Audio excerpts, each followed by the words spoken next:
তো একজন ব্যক্তি যখন নিজের জন্য যেটা পছন্দ করে, তাহলে সেটা যখন তার ভাইয়ের জন্য পছন্দ করবে, দেখবেন মুসলিমদের আদান প্রদান সব সুন্দর হয়ে যাবে। তার পাশে বসবাস করে আপনি শান্তি পাবেন, সে হচ্ছে উত্তম প্রতিবেশী। এটা হচ্ছে 2 নম্বর হাদিস। 3 নম্বর হাদিস হচ্ছে, আপনি যদি হালাল হারাম মেনটেন করে চলেন, রাসূল সাল্লাল্লাহু আলাইহি ওয়াসাল্লাম ওই হাদিসে বলেছেন যে, সেখানে আমরা ডিটেলস গিয়ে হাদিসের মধ্যে আলোচনা করি। তো হালাল হারামের একটা হাদিস যে আপনি যদি হালাল গ্রহণ করেন, হারাম ছেড়ে দেন, তাহলে আপনি হচ্ছেন পারফেক্ট মুসলিম। আর 4র্থ হাদিস বলা হয়েছে যে আপনার সাথে সম্পর্ক নাই এমন যে কোনো আলফাল কাজ থেকে আপনি নিজেকে বাঁচিয়ে রাখবেন। এই 4টা দিক থেকে 4টা আপনার আচরণ সুন্দর হয়ে যাবে। আর যখন আপনার এই 4টা দিক সুন্দর হয়ে যাবে, তার মানে আপনি হলেন সব থেকে উত্তম মুসলিম। এই 4টা হাদিস খুব দ্রুত আমি আপনাকে পড়ে দিই কোথায় আছে এই হাদিস। যদিও ইমাম আবু দাউদ বলেছে এই হাদিস 4টা বুখারী এবং মুসলিমে আছে, 3টা আছে বুখারী মুসলিমে, একটা তিরমিজিতে এবং ইবনে মাজাতে আছে। যদিও আবু দাউদ এই 4টা হাদিসকে কোট করেছে, কিন্তু তার মধ্যে থেকে 2টা হাদিস তার কিতাবে আমি খুঁজে পাইনি। আল্লাহু আলাম, জানি না কিভাবে তিনি এটা কোট করেছেন, হয়তোবা তিনি বলেছেন কিন্তু হাদিস 2টা তার কিতাবে তিনি আনেননি, আমি পাইনি পুরো মক্তবে শামেলা খুঁজে। তো 2টা হাদিস তার কিতাবে আছে, হালাল হারামের ব্যাপারটা আর নিয়তের হাদিসটা তার কিতাবে আছে, কিন্তু ওই যেটা নিজের জন্য যেটা পছন্দ করবে, অন্যের জন্য যেটা পছন্দ করবে, ওই হাদিসটা তার কিতাবে নাই। তো এই 4টা হাদিস কোথায় আছে আপনি শর্টলি জেনে নেন। প্রথমত, ইন্নামাল আমালু বিন্নিয়াত সম্পর্কে অনেক আপনারা আলোচনা শুনেছেন। এটা ইমাম বুখারীর সর্বপ্রথম হাদিস হচ্ছে ইন্নামাল আমালু বিন্নিয়াত। যদিও তিনি কিতাব শুরু করেছেন ওহির জ্ঞান দিয়ে, কিভাবে ওহি এসেছে, কিন্তু হাদিস প্রথম শুরু করেছেন ইন্নামাল আমালু বিন্নিয়াত। এই অধ্যায়টি ছাড়াও ইমাম বুখারী রাহিমাহুল্লাহ আরও 7টি অধ্যায়ে তিনি হাদিসকে কোট করেছেন। এই একটা জায়গা ছাড়াও আরও 7টি পর্বে গিয়ে তিনি হাদিসটাকে এনেছেন। তার মানে বুখারীতে 7 থেকে 8 জায়গায় আপনি হাদিসটি পেয়ে যাবেন। তার প্রথম সহজভাবে পেয়ে যাবেন প্রথম হাদিস, বুখারীর প্রথম হাদিস হচ্ছে ইন্নামাল আমালু বিন্নিয়াত। এবং ইমাম মুসলিম হাদিসটাকে তিনি তার কিতাবুল ইমারাত 34 নম্বর পর্বে এনেছেন। হাদিস নাম্বার হচ্ছে ইমারাত 4821 নম্বরে। এবং আবু দাউদে হাদিসটি তালাকের অধ্যায়ে এনেছেন। হাদিস আমরা সবাই জানি যে ওমর ইবনুল খাত্তাব রাদিয়াল্লাহু তাআলা তিনি বর্ণনা করেছেন, তিনি বলছেন, কালা রাসূলুল্লাহ সাল্লাল্লাহু আলাইহি ওয়াসাল্লাম ইন্নামাল আমালু বিন্নিয়াত ওয়া ইন্নামা লিকুল্লি ইমরিইন মা নাওয়া ফামান কানাত হিজরাতুহু ইলাল্লাহি ওয়া রাসূলিহি ফামান কানাত হিজরাতুহু ইলাল্লাহি ওয়া রাসূলিহি ফাহিজরাতুহু ইলাল্লাহি ওয়া রাসূলিহি ওয়া মান কানাত হিজরাতুহু লিদুনিয়া ইউসিবুহা আও ইমরাআতিন ইয়াতাযাওয়াজুহা আও ইয়ানকিহুহা ফাহিজরাতুহু ইলা মা হাজারা ইলাই। এটা হচ্ছে হাদিসের ফার্স্ট ও লাস্ট। দ্বিতীয় হাদিস, এটাও ইমাম বুখারী এবং মুসলিম কোট করেছেন এবং এটাও আবু দাউদে রয়েছে, তিরমিজি, নাসাই, এগুলো তো তা আছেই। যেহেতু বুখারী মুসলিম রয়ে গেছে আর ওগুলো নাম্বার আমাদের দরকার নাই।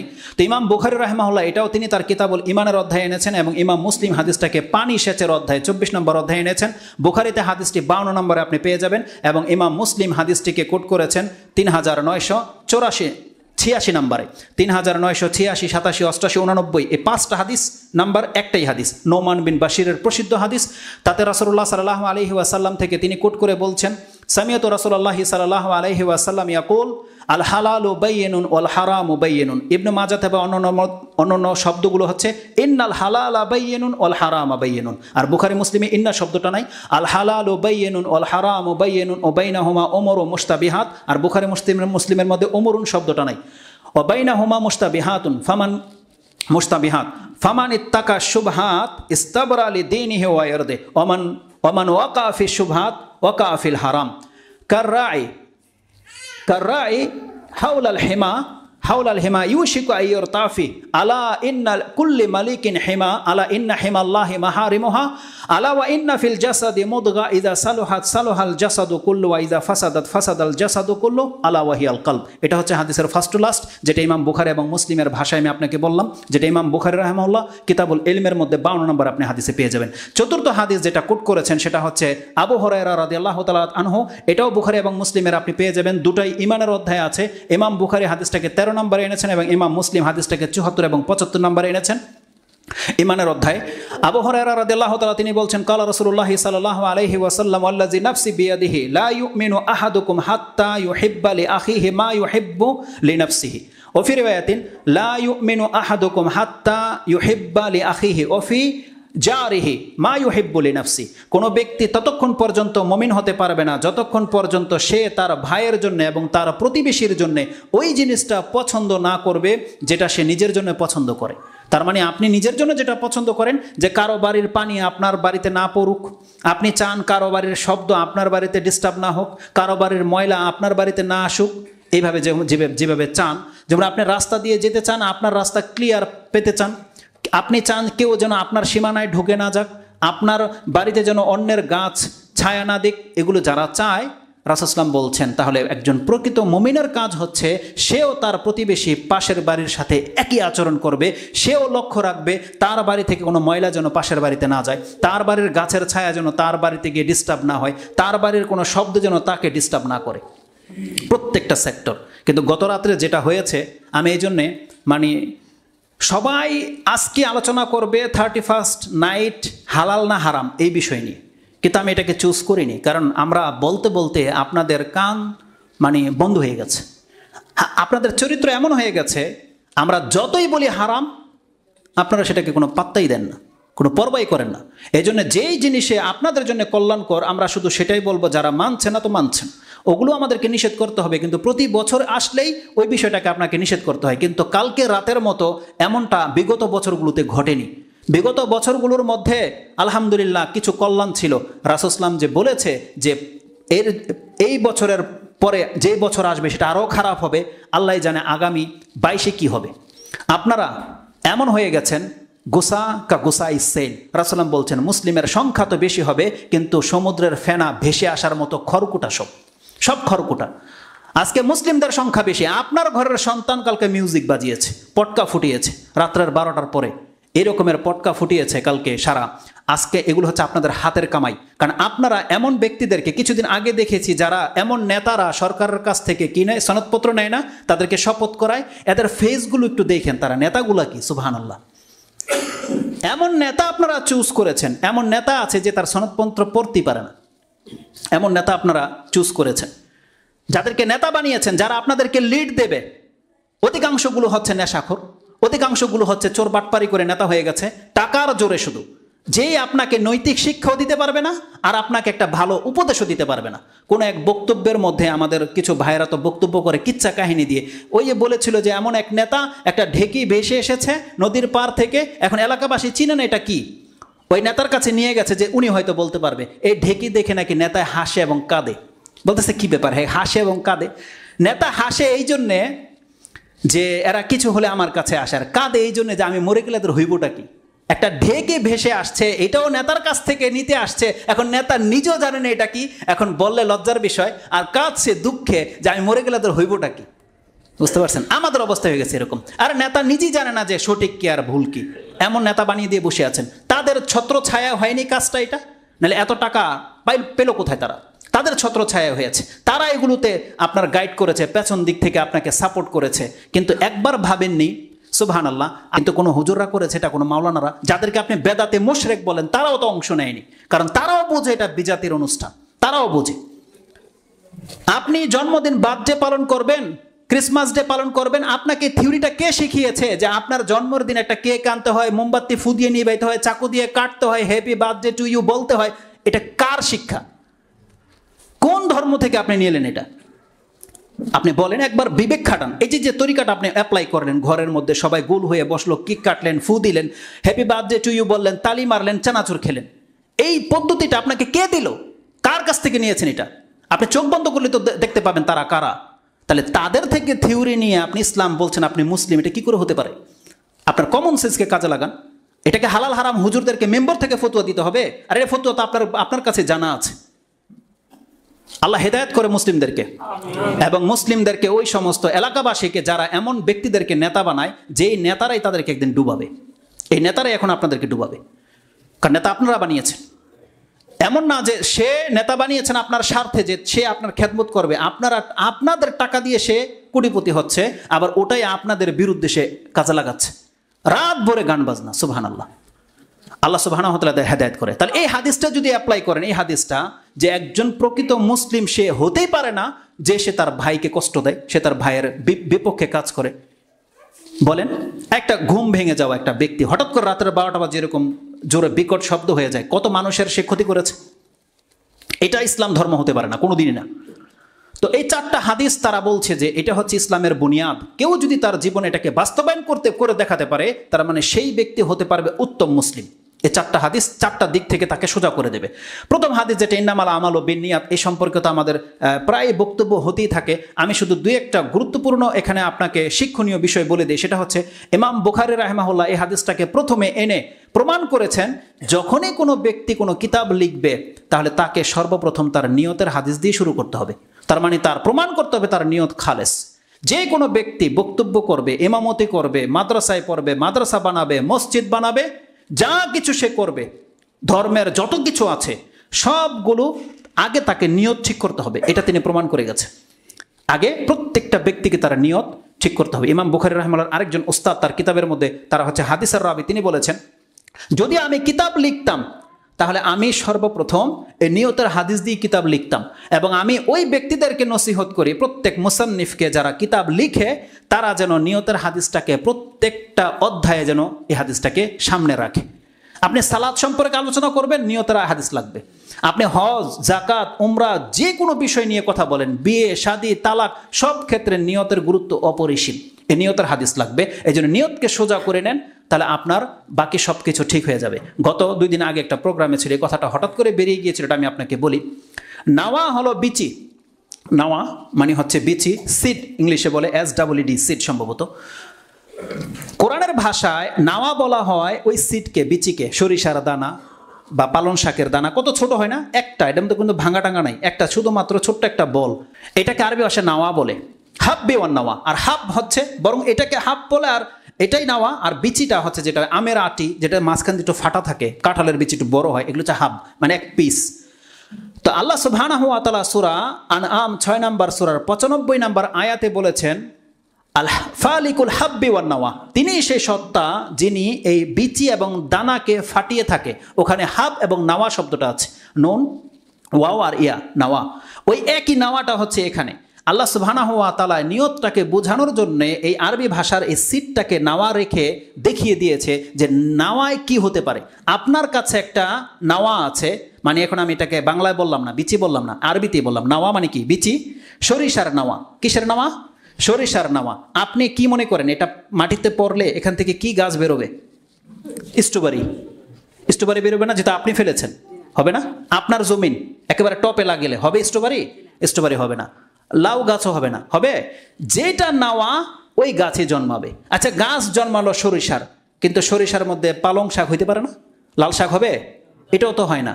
তার মানে বিচি যা, গাছও তা, আর গাছ যা, ফলও কিন্তু তা। আল্লাহ সুবহানাহু ওয়া তাআলা ইবাদতগুলোকে আমাদের কাছে দিয়ে বলছে, তোমার কাছে 2টা বিচি দিয়ে দিলাম, তোমার ইবাদতটা এটা দুনিয়াও হইতে পারে, পরকালও হইতে পারে। এখন তুমি মনে করো তোমার হাতে কি আছে? 2টা বিচি তোমাকে দিলাম, এক একটা ইবাদতের 2টা রূপ, দুনিয়া এবং পরকাল। আল্লাহ বলছে তুমি যদি মনে করো এটা তুমি এটা জান্নাতের নাওয়া, তার মানে বান্দা তুমি এই কাজটা করে দাও, এটাতে তুমি জান্নাতি পাবে, দুনিয়া নয়। ওই নাওয়া যেহেতু আপনাকে যেমন নাওয়া তেমন গাছ জন্মে, আল্লাহ বলছে এটা যেমন পসিবল, তাহলে বান্দা তুমি আমার জন্য যে কোনো নিয়ত করে যা কিছু করো জান্নাত। রাসূল সাল্লাল্লাহু আলাইহি ওয়াসাল্লাম বলছেন ওয়া ইন্নামা লিকুল্লি ইমরিইম মা নাওয়া, একজন ব্যক্তি তাই পাবে যেটা তার নিয়তে আছে। তার মানে যে কোনো কাজ আপনি যদি মনে করেন যে আল্লাহ এটা আমি জান্নাতের জন্য করলাম, আল্লাহ বলছেন বান্দা তোর জন্য এটার জন্য আমি জান্নাতি বরাদ্দ করে দিলাম, জান্নাতি সে পাবে। এর নামা লিকুল্লি ইমরিইম মা নাওয়া, প্রত্যেক ব্যক্তির জন্য। এখানে আল্লাহ সুবহানাহু ওয়া তাআলা কোনো অলি আউলিয়া বা পীর গাউস কুতুব আর কোনো রাসূল অলির কথা বলেনি। আল্লাহ বলছেন প্রত্যেক ব্যক্তি, যে কোনো ব্যক্তি ও যদি জান্নাতের নিয়তে কোনো কিছু করে, আল্লাহ বলছে ও জান্নাতি পাবে। আমাদেরকে এই মেসেজ দিয়ে দেওয়া হয়েছে এই হাদিসের মধ্যে। এই জন্য আমরা যেন আমাদের নিয়তটাকে খালেজ করে নিই। ইমাম বুখারী রাহিমাহুল্লাহ তিনি বলছেন, ওই যে কথাটা বলেছিলাম যে একজন ব্যক্তি কিছু ভালো কাজ করে কিন্তু নিয়ত না থাকার কারণে সে নেকি পাচ্ছে না। যেমন জুতা পরা, ভালো কাজ না খারাপ কাজ? ভালো কাজ। আপনি দেখা যাচ্ছে যে ডান পায়ে পড়ছেন, কিন্তু আপনার কোনো সেন্স নাই, এটা কি ইসলাম না ইসলাম না, আপনি জানেন না রাসূল ইসলামের বিধান কি, জানেন না আপনি, কিন্তু হয়তো নিয়ম বা আপনি পরে ফেলছেন, কখনো কখনো ডান পায়ে বাম পায়ে পরে ফেলছেন, আপনি কোনো কদর করছেন না। আপনি হয়তো খাবার সময় ভাত আমরা সবাই ডান হাতেই খাই, কিছু কিছু ক্ষেত্রে বাম হাতে, অনেকে কাঁচামরিচ লবণ বাম হাতে তুলে নেয়, জায়েজ নেই। আপনাকে সব খাবার ডান হাতেই খেতে হবে। অভ্যাসগতভাবে অনেকে ডান হাতেই খাচ্ছেন, অভ্যাসগতভাবে, কিন্তু আপনি জেনে নেন আপনার নিয়ত না থাকার কারণে আপনি নেকি পাচ্ছেন না। অভ্যাসগতভাবে আপনি সংসারের খরচ চালিয়ে যাচ্ছেন, কিন্তু নিয়ত না থাকার কারণে আপনি নেকি পাচ্ছেন না। ইমাম বুখারী রাহিমাহুল্লাহ তিনি ওই কথাটাকে উল্লেখ করে বলছেন নাফাকাতুর রাজুলি আলা আহলিহি ইয়াহতাসিবুহা সাদাকাতুন। প্রত্যেকটা ব্যক্তি তার পরিবারের জন্য যা সে খরচ করে, সে যদি এটাকে আল্লাহর কাছে সাদাকার নেকি রাখে, আল্লাহ তাকে ওই খরচ করলে তার সাদাকার নেকি লিখে দেবে। মানে যা কিছু আপনি খরচ করেন না কেন, ইয়াহতাসিবুহা, আপনি যদি আল্লাহর কাছ থেকে আশা রাখেন, তাহলে রাসূলুল্লাহ সাল্লাল্লাহু আলাইহি সাল্লামের মাধ্যমে আমাদেরকে মেসেজ দেওয়া হচ্ছে, আপনার পকেটের যত টাকা খরচ হবে সবই হচ্ছে সাদাকা। এমনকি হাদিস আছে, আপনি তো আপনার পরিবারের জন্য খরচ কি করবেন, আপনি নিজের টাকা দিয়ে যদি নিজে এক বোতল পানি কিনে খান, আপনার টাকা আপনি খেলেন, আপনি যদি নিয়ত করেন সেটাও সাদাকার নেকিতে এন্ট্রি হয়ে যাবে। এতটা হচ্ছে চমৎকার এই বিধান। এবং সেই হাদিসগুলো আমরা নিয়তের পর্বে ইনশাল্লাহ আলোচনা করব, যেহেতু আরও 4টা হাদিস বাকি থেকে গেছে। নিয়ত সম্পর্কে অত্যন্ত চমৎকার একটা উক্তি, তিনি হচ্ছেন মুতাররিফ বিন আবদুল্লাহ। এগুলো প্রত্যেকে হচ্ছে কিন্তু হাদিসের রাবি, বড় বড় প্রখ্যাত আলেম, যদিও তাদের নাম সম্পর্কে আমরা অতটা পরিচিত নাই বিধায় আমাদের অন্তরে লাগে না, কিন্তু জেনে নেন এদের মাধ্যমে কিন্তু হাদিসগুলো লিপিবদ্ধ হয়েছে। তারা প্রত্যেকে বিজ্ঞ আলেম। তাদের মধ্যে একজন হচ্ছেন মুতাররিফ বিন আবদুল্লাহ। তিনি বলছেন, সালাহুল কলবি বি সালাহিল আমাল। একজন ব্যক্তি যদি তার অন্তরটাকে সুস্থ করতে চায়, তাহলে সে জেনে নেক তার অন্তর সুস্থ হয়ে যাবে, সঠিক হয়ে যাবে তার সৎকর্মের দ্বারা। সালাহুল কলবি কলবু বি সালাহিন নিয়া। তিনি বলছেন একটা সুস্থ অন্তরের জন্য সুস্থ আমল লাগবে, আর সুস্থ আমল তখনই সঠিক হবে, তিনি বলছেন ওয়া সালাহুল আমালি বি সালাহিন নিয়া। কত চমৎকার কথা! সালাহুল কলব বি সালাহিল আমাল ওয়া সালাহিল আমাল বি সালাহিন নিয়া। একটা সুস্থ অন্তর হবে ভালো কর্মের দ্বারা, আর ভালো কর্ম তখনই ভালো হবে যখন সেটা ভালো নিয়ত করে করা হবে। তার মানে সালেহ আমল দিয়ে আপনার অন্তর সৎ হবে, সুস্থ হবে, আর সলে আমল তখনই গণ্য হবে যখন আপনার নিয়তটাও সলে হবে, সঠিক হবে। তার মানে যে কোনো কাজ যদি আপনি আল্লাহর জন্য করেন, পরকালের জন্য করেন, এটা হচ্ছে খালেস নিয়ত হওয়া। আর এই নিয়ত আপনার আমলকে শুধরে দেবে, আর আপনার আমল যখন সুন্দর হবে আপনার অন্তর সুন্দর হয়ে যাবে। খুব চমৎকার একটা কথা তিনি বলেছেন। তো নিয়ত সম্পর্কে দুই একটা কথাই আমি আপনাকে বললাম। তৃতীয় হাদিসের মধ্যে যে কথাটা আসছে, আল হালাল ও বাইয়িনুন ওয়াল হারাম ও বাইয়িনুন, এই হাদিসটার জন্য একটা খুতবা লেগে যাবে। এখানে শুধু যেই লাইনটার প্রতি তিনি গুরুত্ব আরোপ করেছেন সেই লাইনটা হচ্ছে ও বাইনাহুমা উমরুম মুস্তাবিহাত, হালাল এবং হারামের মাঝে কিছু সন্দিহান বিষয় রয়েছে।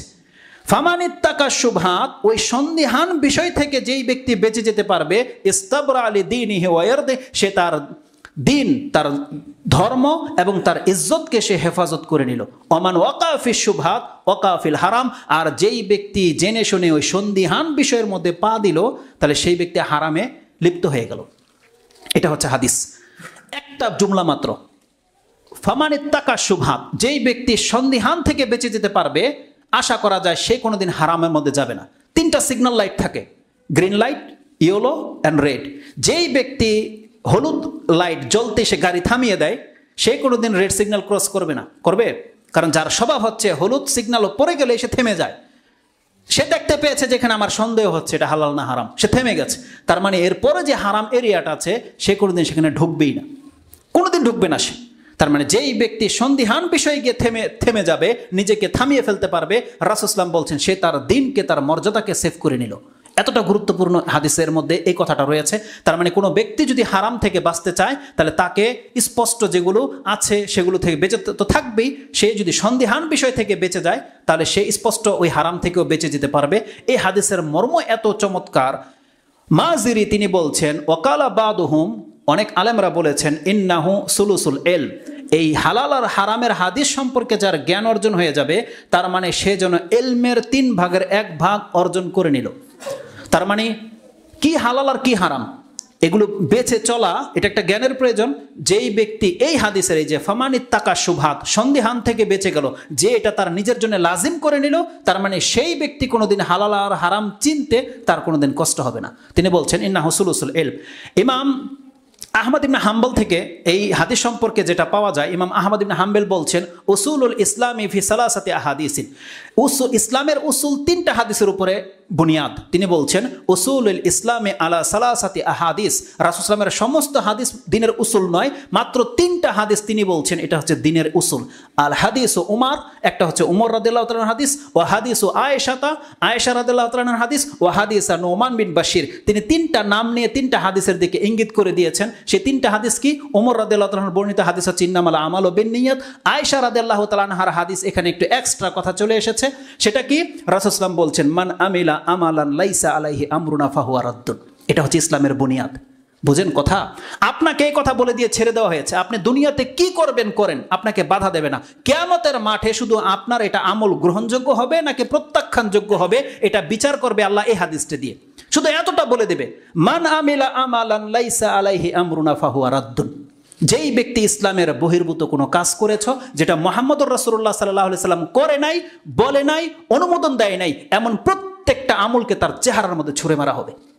এটা হচ্ছে দ্বীনের বুনিয়াদ। আপনি কি করবেন করবেন না করবেন এটা আল্লাহ সুবহানাহু ওয়া তাআলা এত কিছু বলার প্রয়োজন বোধ করে না। আল্লাহ বলছে আমি শুধু মুহাম্মদকে পাঠিয়েছি যেন তুমি তার মতো করে ইবাদত করো, জাস্ট এনাফ। এটা যদি কেউ করে দেখাতে পারে তার আমল গ্রহণযোগ্য হবে বলে আশা করা যায়। এই মর্মে কোরআনের তো অসংখ্য আয়াত আছে, ইত্তেবায়ে সুন্নাতের সম্পর্কে বহু বক্তব্য পাবেন। একটা আয়াত সব থেকে বেশি আমাকে হার্ট করে বা আমার স্মরণে থাকে, সেটা হচ্ছে সূরা নিসা 4 নম্বর সূরার 64 নম্বর আয়াত। আল্লাহ বলছেন ওমা আরসালনা মির রাসূলিন ইল্লা লিইউতা বিইজনিল্লাহ। আমি এই পৃথিবীতে যত রাসূল পাঠিয়েছি আমি একটা রাসূলকেও পাঠাতাম না, আমি শুধু এই জন্য পাঠিয়েছি যে আমার ইচ্ছায় রাসূলকে হুবহু অনুসরণ করতে হবে। আমি এই আশায় এই বার্তা নিয়ে রাসূলদেরকে জমিনে পাঠিয়েছি। তলব করা হবে এটাই, তুমি কি আমার রাসূলকে অনুসরণ করেছো কি করোনি, এটা তলব করা হবে। তো এই হাদিসটা হচ্ছে দ্বীনের বুনিয়াদ বলেছেন আয়েশা রাদিয়াল্লাহু তাআলার হাদিস। তৃতীয় বুনিয়াদ তিনি বলেছেন নোমান বিন বাশিরের হাদিস, আল হালালু বায়্যিনুন ওয়াল হারামু বায়্যিনুন। ইসলাম আমাদেরকে জানিয়ে দিয়েছে হালাল স্পষ্ট, হারাম স্পষ্ট। বান্দা এখন কিছু আছে অস্পষ্ট, তুমি ওখান থেকে মুখ ফিরিয়ে নাও, তুমি বেঁচে গেলে। এটা হচ্ছে ইসলামের বুনিয়াদ। 3টা হাদিস তিনি বলছেন ইসলামের মূল। আরেকজন ব্যক্তি আবুল হাসান তাহের বিল মুফাউইজ তিনি বলছেন ইমাম আবু দাউদ তো বলেছিল 4টা হাদিস ইসলামের মূল, আর আবুল হাসান তাহের আল মুফাউইজ বলছেন 4টা হাদিস লাগবে না, এই 4টা হাদিসের 4টা জুমলা একজন ব্যক্তিকে দিনদার করে দেবে। 4টা হাদিসের 4টা জুমলা কি? রাসূল সাল্লাল্লাহু আলাইহি ওয়াসাল্লাম বলছেন ইত্তাকি শুবহাত, তুমি সন্দেহান থেকে বেঁচে যাও। ওয়া আমালনা বিন্নিয়া, যা কিছু করো নিয়ত করে করো। 2টা কথা। তারপরে বলছেন ওয়াজহাদ, তুমি পরহেজ করো। কত সূক্ষ্ম যে কথা তিনি বলেছেন। ওয়াজহাদ একটা হাদিস, তার দৃষ্টিভঙ্গি থেকে রাসূল সাল্লাল্লাহু আলাইহি ওয়াসাল্লাম বলেছেন ওয়াজহাদ, তুমি দূরে থাকো। আরেকটা হচ্ছে ওয়াদা মালাইসা ইয়ানিক। এগুলো এমন জুমলা রাসূলুল্লাহ সাল্লাল্লাহু আলাইহি ওয়াসাল্লামের, যেই ব্যক্তি তার অন্তরে জায়গা করে দিতে পারবে তার আর অত শত শত হাদিসের প্রয়োজন হবে না, তার চরিত্র এই 4টা বাক্যের মধ্যেই আটকে যাবে। তিনি কি বলেছেন? রাসূল সাল্লাল্লাহু আলাইহি ওয়াসাল্লাম বলছেন ইত্তাকি শুবহাত, তুমি দেখো সন্দেহান থেকে বেঁচে যাও। কথা ক্লিয়ার? আপনি মেনে নেন, হয়ে গেল। আপনি কোনোদিন হারাম কাজে লিপ্ত হতে পারেন না। রাসূল সাল্লাল্লাহু আলাইহি ওয়াসাল্লাম বলছেন ওয়াজহাদ, তুমি পরহেজ করো। কি থেকে পরহেজ করো? ওই হাদিসটা আমি অবশ্যই বলবো, ছোট্ট একটা হাদিস। এবার রাসূল সাল্লাল্লাহু আলাইহি ওয়াসাল্লাম বলছেন ওয়াদা মালাইসা ইয়ানিক, যেই কাজে তোমার জান্নাত তুমি পাবে না, নেকি নাই পরকালে, একটা নেকি নাই, এমন কোনো কাজে তুমি লিপ্ত হও না। ওয়াদা, ছেড়ে দাও সেই কাজকে সেই কথাকে ছেড়ে দাও। এতটা শুধু বলেছে রাসূল সাল্লাল্লাহু আলাইহি ওয়াসাল্লাম। আপনার জীবনের কত অ্যাঙ্গেলে গিয়ে হাদিসটা ফিট হবে। আপনার 24 ঘন্টা সময়ের মধ্যে আপনি যে 8 ঘন্টা নষ্ট করতেন, এই একটা হাদিসের উপর আমল করলে আপনার 8 ঘন্টা বেঁচে যাবে। আপনি দেখেন আপনি কত ঘন্টা নষ্ট করেন, কোথায় বসে আপনি কত ঘন্টা নষ্ট করেন। আরে আমাদের সালাফরা খাদ্যের ক্ষেত্রে, আমরা ঘন্টার পর ঘন্টা লোকে বসে বসে খাই, তারা এত সময় খাদ্যের মধ্যে ব্যবহার করতো না। আর আজকে আমরা চায়ের হোটেলে বসে, আপনাদের নাকি সময় পাস হয় না। সুবহানাল্লাহ, সময় নাকি পাস হয় না। আমাদের একজন শিক্ষক জালালউদ্দিন কাসেমি সম্ভবত, ওনার বক্তব্যে শুনেছিলাম, কোনো এক ফিল্ড মাঠের মধ্যে তিনি দেখছেন পোলাপান ক্রিকেট খেলছে। তিনি সকালে যাচ্ছেন, বিকালবেলা কোনো একটা সেমিনার শেষ করে এসে দেখে ওই লোকগুলো তখনও ওই মাঠেই খেলাধুলা করতেছে। তিনি গাড়িটা থামিয়ে দিয়ে বলতেছে যে ওরা কি করে? বলতেছে ওরা টাইম পাস করে। তো তিনি বলতেছেন সুবহানাল্লাহ, ওদের কাছে এত টাইম যে ওরা টাইম খরচ করবে কোথায় জায়গা পায় না। আল্লাহ যদি আমাদের টাইমটাকে একটু বাড়িয়ে দিত। আমাদের টাইম হয় না আর আপনাদের টাইম শেষ হয় না। এই জন্য আপনারা গেমস খেলেন, এই জন্য আপনারা টিভি দেখেন, চায়ের হোটেলে বসে থাকেন। আমাদের অনেক ভাইয়ারা আছে পদ্মা সেতু দেখতে যায়। আপনার দ্বারা দিন সেফ নয়। পদ্মা সেতু আপনার যদি কোনোদিন প্রয়োজন হয় আপনি যায়েন, কিন্তু আপনি ফ্যামিলিকে গাড়ি ভাড়া করে পদ্মা সেতু দেখতে যাইবেন আর আপনি বলতেছেন যে একটু মনোরঞ্জনের প্রয়োজন। আপনি ধর্মই বোঝেননি। বিনা প্রয়োজনে ঘর থেকে বের হওয়াটা এটা রাসূল সাল্লাল্লাহু আলাইহি ওয়াসাল্লাম পছন্দ করেনি কখনো। যারা এই যে ভ্রমণের নামে একটু আমোদ প্রমোদের জন্য আপনারা যারা ভিজিট করতে যান বিভিন্ন সৈকতে আর বন জঙ্গলে গিয়ে সেলফি উঠান, আপনার মধ্যে দিনদারিত্বের ত্রুটি আছে। এটা আমি মাহমুদ বলে দিলাম আপনাকে। বড় আলেমদের ফতোয়া লাগবে না এই ক্ষেত্রে। আপনি যত বড় ইমামদেরকে জিজ্ঞেস করেন, ইনশাল্লাহ তার কথার বিপরীত আমার কথা হবে না। নিঃসন্দেহে এটা কোনোদিন ইসলামিক থিওরি হতে পারে না। আপনি আপনার ঘরে থাকেন, আপনি সেফ থাকবেন। রাসূল সাল্লাল্লাহু আলাইহি ওয়াসাল্লাম বলছেন ফিতনার সময় যেই ব্যক্তি বসে থাকবে সে দাঁড়িয়ে যাওয়া ব্যক্তি থেকে সেফ। যেই ব্যক্তি শুয়ে আছে সে সেফ। কালকে রাতের ঘটনাই আপনি স্মরণ করেন না কেন, যেই ব্যক্তি ঘরে শুয়েছিলেন সে পাপ থেকে বেঁচে গেছেন, যেই ব্যক্তি জেগেছিলেন তার দ্বারা পাপ হয়েছে। যে কোনো ক্ষেত্রে আপনি এটা ফিট করতে পারবেন। সুবহানাল্লাহ। তো দা মা লাইসা ইয়ানিক, আপনি ছেড়ে দেন যেটা আপনার সাথে সম্পর্ক নাই। আরে বাচ্চারা কি গেমস খেলে? আমরা শুনেছি বড়রা গেমস খেলে। আর সবচেয়ে বড় দুঃখজনক ব্যাপার হচ্ছে, যেই রাষ্ট্রের নায়ক স্টেডিয়ামে বসে খেলা দেখে, সেই জাতি কোনোদিন কল্যাণ পেতে পারে না। একটা রাষ্ট্রের নায়ক বোঝে না তার দায়িত্ব কি, এমন একটা নেতা বানিয়ে ফেলেছেন যে স্টেডিয়ামে বসে খেলা দেখবে, তার মানে এই জাতি অধপতনে যাবে, এতে কোনো সন্দেহ নেই। দাম আলাইসা ইয়ানিক, আপনাকে ছাড়তে হবে যেটার সাথে আপনার কোনো সম্পর্ক নাই। আর ওমর রাদিয়াল্লাহু তাআলা আনহু নেতৃত্ব পেয়ে তার অবস্থা খারাপ হয়ে গেছিল, বৃদ্ধ হয়ে গেছিল, তিনি টেনশনে। আর সেই নেতৃত্ব পেয়ে আপনি বসে খেলা দেখবেন, সুবহানাল্লাহ। জিনিস তো একটাই, দায়িত্ব তো ওটাই, ওই একই দায়িত্ব। তার মানে যে রক্ষা করলো সে বেঁচে গেল, সে রক্ষা না করলো সে ডুবে গেল। তাকে ছুরি ছাড়া জবাই করে দেওয়া হয়েছে, এই মর্মেও উক্তি রয়েছে ওমর রাদিয়াল্লাহু তাআলা আনহু। যাকে নেতৃত্ব দেওয়া হলো তাকে চাক্কু ছাড়াই জবাই করে দেওয়া হয়েছে। সে তার পরকাল ধ্বংস করেছে। আর যদি সে পরকালকে ঠিক রেখে চলতে চায়, তাহলে সেই ব্যক্তি কোনোদিন স্টেডিয়ামে বসে খেলা দেখার মতন ক্ষমতা তার নাই, পারে না সে। এটা একমাত্র নির্বোধই পারে। তা রাসূলুল্লাহ সাল্লাল্লাহু আলাইহি সাল্লাম বলেছেন, দা মা লাইসা ইয়ানিক, তুমি সেটা ছাড়ো যেটা তোমার সাথে কোনো সম্পর্ক নাই। তোমার দিনের কোনো উন্নতি হবে না, চরিত্র কোনো উন্নত হবে না, এমন কোনো কাজে যদি তুমি বান্দা লিপ্ত হও, তুমি প্রকৃত অর্থে মুসলিম হইতে পারো নাই। এই কথাগুলো ছিল তাদের কাছে দুনিয়ার বুনিয়াদ, মূল। এখন শর্টলি শুধু ওই কথাটা আপনাকে ছেড়ে দেই, যে একটা হাদিসে রয়েছে ওয়াজহাদ, তুমি ছাড়ো। কি ছাড়ো? একটা সাহাবী মাত্র পেয়েছি এমন প্রশ্ন করতে পেরেছে, সুবহানাল্লাহ। আমাদের মাথার মধ্যে এরকম প্রশ্ন কোনোদিন আসবেই না।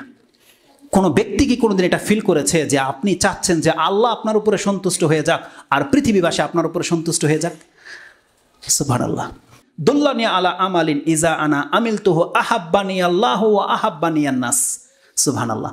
ইয়া রাসূলুল্লাহ, আপনি আমাকে এমন কিছু আমলের কথা বলেন যেই আমল করতে পারলে আল্লাহ আমাকে পছন্দ করবে আর পৃথিবীবাসী আমাকে পছন্দ করবে। মানে আমাকে আমার সমাজের মানুষও পছন্দ করবে এবং আল্লাহ আমাকে পছন্দ করবে, এমন একটা ইশারা করার দরকার নেই। খুতবা চলছে তো, আপনারা গ্যাপ দেখে দেখে সামনে চলে আসেন, কথা বলার দরকার নেই, খুতবা এখন শেষ হয়ে যাবে।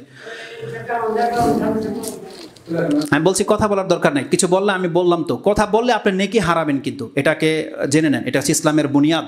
এটা সম্পর্কে বহুবার বলা হয়েছে যে দেখেন, আপনারা জুমার খুতবাতে এসে কথা বলবেন না, অন্তত ইশারায় যদি কোনো বলতে হয় ইশারায়, তাও না পারলে বেটার। নাহলে আপনার আজকে অনেক বড় একটা নেকি ছিল, যারা গোসল করে এসেছেন, অজু করে এসেছেন, পায়ে হেঁটে এসেছেন, খুতবা শুনতেছেন, নামাজটা পড়ে নেওয়া মাত্রই আপনার জন্য 10 দিনের গুনাহ মাফ হয়ে যেত।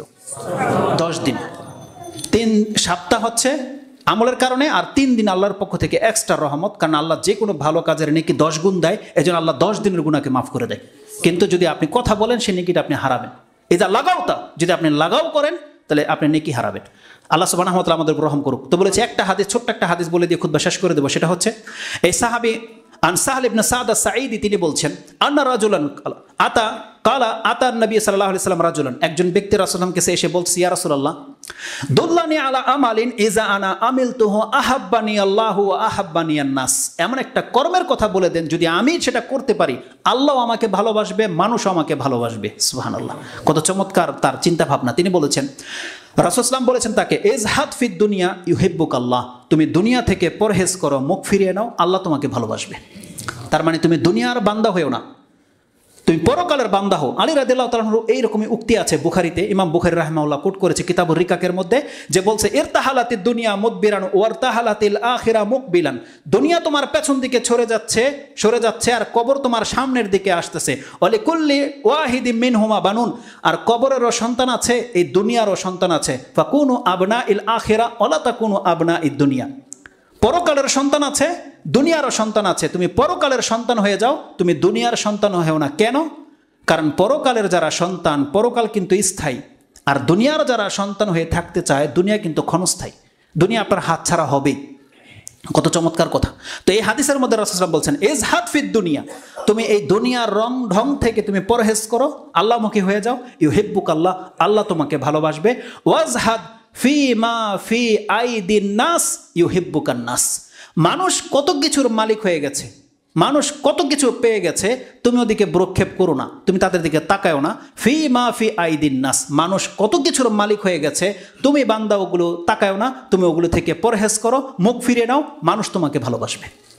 তার মানে আমাদের সম্পর্ক কাদের সাথে বেশি? যারা আমাদের উপরে খরচ করতে পারে, যাদের সাথে সম্পর্ক হলে আমি কিছু পাবো। দেখবেন আমাদের চরিত্রের মধ্যে ওই ধরনের লোকদের সাথে আমরা কেবল সম্পর্কটাকে বজায় রাখি। এতে হিতে বিপরীত হয়। দেখা যাবে একজন বড় ব্যক্তির সাথে আপনার সম্পর্ক, কিন্তু এমনও চরিত্র আপনার হয়ে গেছে যে তাকে দেখলে আপনার মনে হচ্ছে কিছু পাবেন বা কিছু দিবেন, সেও আপনাকে চিনে যাবে যে দেখলে এখন কিছু একটা চাইবে বা ও এই আশায় এসেছে। সে কোনোদিন আপনাকে ভালোবাসতে পারে না, কোনোদিন ভালোবাসবে না। আপনার বন্ধু, যার সাথে আপনি সব সময় থাকেন চলেন, কিন্তু একটা উদ্দেশ্য তো আপনার থাকে, একটা সময় আসবে এই বন্ধু আপনাকে ভালোবাসবে না। তো রাসূল সাল্লাম বলেছেন, তোমার ভাই ৫ তলার মালিক হয়ে গেছে, তুমি তার কাছ থেকে কোনোদিন আশাই করো না যে আপনার ভাই আপনাকে কিছু দেখ। সে কোটিপতি, আপনি কোনোদিন আশা করেন না আপনার ভাইয়ের কাছে আপনি ভালোবাসা পেয়ে যাবেন। রাসূল সাল্লাম বলেছেন, ইজহাদ ফিমা ফি আইদিন নাস, মানুষ যা কিছুর মালিক হয়ে গেছে তুমি তা থেকে মুখ ফিরিয়ে নাও, মানুষ তোমাকে ভালোবাসবে। এইটা সব থেকে বেশি অ্যাপ্লাই করবেন যাদের পরিবারের কোনো ব্যক্তি বিদেশে থাকে তাদের সাথে। দেখেন যারা বিদেশে থাকে তাদের কাছ থেকে দেশের মানুষ এত কিছু পাওয়ার আশা করে, ওই ব্যক্তি অসন্তুষ্ট হয়ে যাবে আপনাদের প্রতি। ভাইকে দামি সেট দিতে হয়, বোনকে এটা দিতে হয়, একে এটা দিতে হয়, আবদার করে বসে থাকেন, এটা চলবে না। আপনার ভাই মালিক হয়ে গেছে, যা আপনি তার কাছ থেকে মুখ ফিরিয়ে নেন যে ভাই তুই যেটা মালিক হয়েছে এটা আল্লাহ তোকে দিয়েছে, তোর এই সম্পত্তির আমার কোনো প্রয়োজন নেই, আমার কোনো লোভ নাই। আপনার ভাই আপনাকে ভালোবাসবে। এটা অনেক চমৎকার একটা হাদিস। এই হাদিসটাকে ইমাম ইবনু মাজা ৩১ নম্বর অধ্যায় কোট করেছেন। হাদিস হচ্ছে 4102 নম্বরের হাদিস। আল্লাহ সুবহানাহু ওয়া তাআলা এই কথাগুলোকে বুঝে এই কথাগুলোর উপরে আমল করার আমাদেরকে তৌফিক দান করুন। আমাদের জীবনে যেন আমরা আল্লাহ সুবহানাহু ওয়া তাআলার এই নিয়তটাকে খালেস করতে পারি, আল্লাহর জন্য যদি আমরা কাজ করতে পারি, আল্লাহ যেন আমাদের অন্তরটাকে এমন করে দেন।